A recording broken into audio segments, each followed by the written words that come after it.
So it'll probably surprise absolutely no one to learn that I used to be a theater kid when I was a teenager. You know, I was a pretty surly guy back then. I definitely had a bad attitude about a lot of things. I didn't really realize at the time that the theory and practice of drama can teach you a lot about life. It really didn't help that my school's localized in-group theater culture was heavily influenced by the suburban environment we were all growing up in, which is to say it was offensively anodyne. But the thing about acting is that it is a microcosm for life. You know, there's so many philosophical cones and aphorisms out there that maintain the illusory nature of our reality. The big contemporary one, of course, is fake it till you make it, which, if ever there was a quote about how we're all just performing these made-up roles, that's it. You know, it's almost like all the world is a stage, to use another quote by a great man. I'm talking, of course, about Geddy Lee. Anyway, the reason I'm on this thought is because we are about to start our next songwriting session, and I was getting my head about these. You know, we had it pretty easy last time where I already started with a riff that I had been sitting on for a few months. So for this video, I was just like, oh my God, what do I do?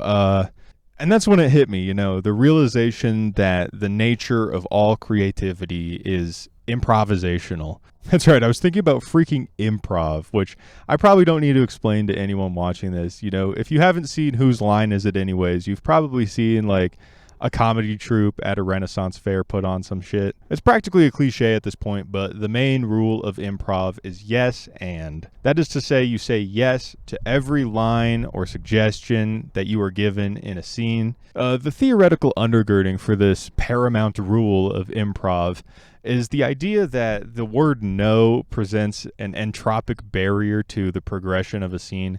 That is to say, you want to keep the scene flowing, and saying yes is the best way to let new information in. So that's what we're going to do today. We have absolutely no plan. We're just going to see what we have at the end of this writing and recording session. My name's Luke.exuberance, the public universal bandmate, which means if you're new here, you just joined my band. If you're enjoying the video so far, I'd really appreciate if you left a like down below, maybe even subscribed if you're not already.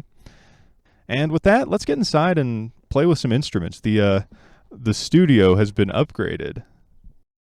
All right, we are back in the studio, the stew, as it were. I kind of want to show you guys just how exuberant we're getting, okay? First things first, take a look at this. Boom, 3 terabytes of storage. I can't even believe it. I bet Gary Glitter didn't even have 3 terabytes of the stuff that sent him to prison. Okay, sorry, that was in poor taste. Anyway, 3 terabytes though, that's nothing to sneeze at, okay? I formatted my old hard drive, renamed it 1400, which, if you know that reference, you're an absolute G. I highly doubt anyone will know that. But if you look 1400 up, you will find a brilliant song by a German electronic musician from the late 90s called Console. It's a delightfully antiquated song about a computer, but also weirdly relevant in this day and age. Anyway, the central motif of that song is the hard disk of the computer. I figured, you know, the solid state drive could be the good old local disk, and then the hard disk can be 1400. So I don't know. I thought it was cute, okay? But enough of that. Let's see. Reaper.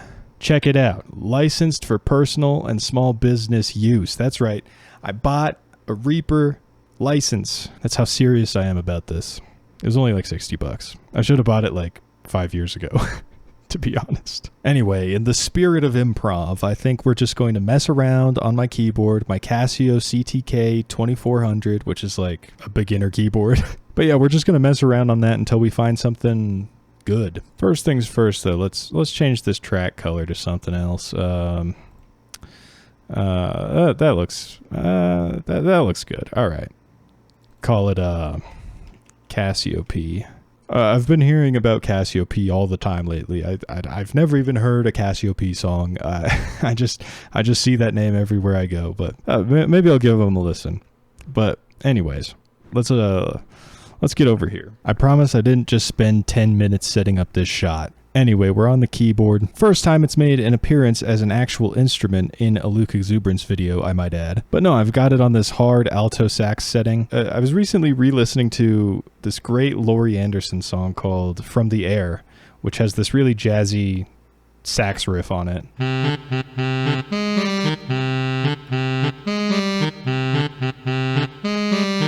It kind of just repeats like that. Anyway, horn presets on keyboards are very notoriously yucky. And that's something that actually kind of interests me about them. So I wanted to see if we could actually make something out of a horn riff using a Casio preset. So let's just experiment with something. Let's, I don't know, E major. That sounds good. Oh, okay. All right. We already kind of got something bluesy. Okay, I'm going to iterate on this a little bit.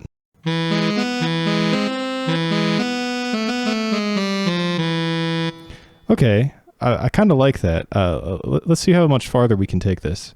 I do like this, like,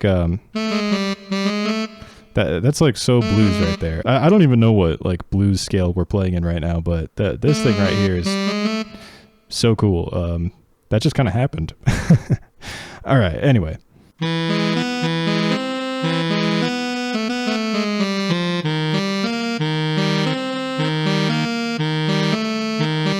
I don't know. To kind of better explain my thought process, this is kind of I'm kind of seeing this as like the hook right here, like,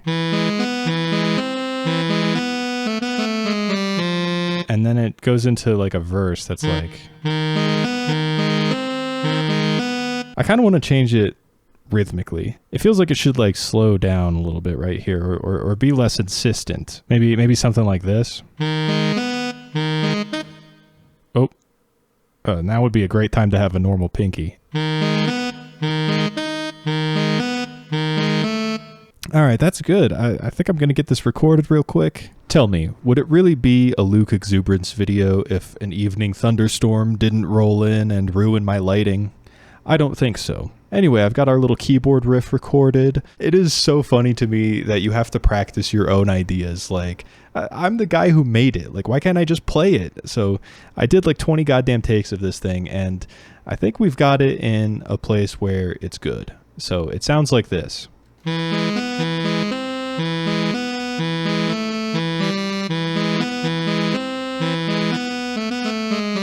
And that's pretty much it. Anyway, with that, I think it's bass time, so I'll get that plugged in, and we'll start doing some takes. Thankfully, the storm cleared out because it was starting to look like a found footage film in here, or maybe a hostage video. Anyway, we've got the bass with the new strings on it. A band member by the name Gonzo Noises left a comment on the video where I was putting the strings on, asking why I don't play a short scale bass, because of course I have another video where I was talking about making things easier on myself.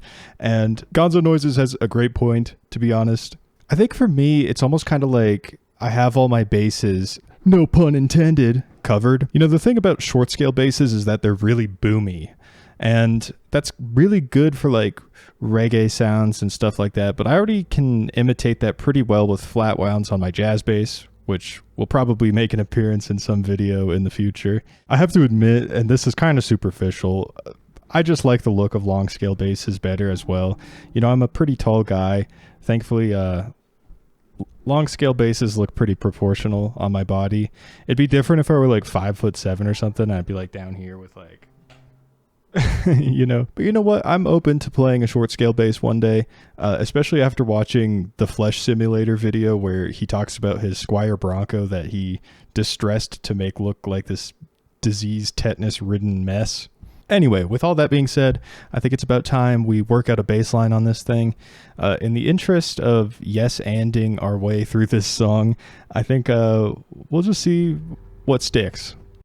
All right, I've recorded the bass and added some extra instrumentation, and all together it sounds like this.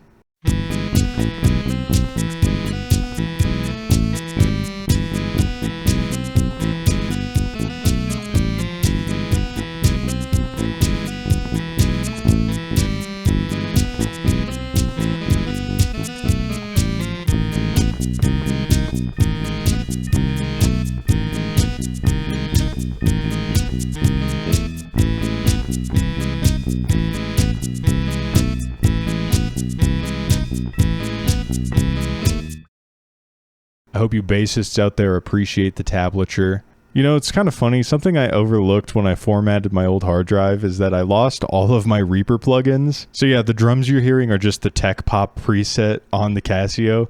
We're using a lot more Casio presets than I anticipated today, but I think it's working out pretty well. Let me know what you think. If you have any ideas for instrumentation, I'd love to hear them down below. If you have any ideas for the song, let me know too. Anyway, I think that about does it for the video. I just want to say rest in peace to Ozzy Osbourne. I'm recording this all on July 22nd, and so I've just received word of his tragic passing. Yeah, between him and Brian Wilson, it's like I've lost both my musical granddads this summer. And it's no secret that we are big fans of Sabbath on this channel, and he was the guy who gave life to the Words. So, rest in peace to the Prince of Darkness, and on that sad note, I leave you until our next rehearsal. If you enjoyed the video, please leave a like down below, subscribe if you haven't already, and I will see you next time. Peace.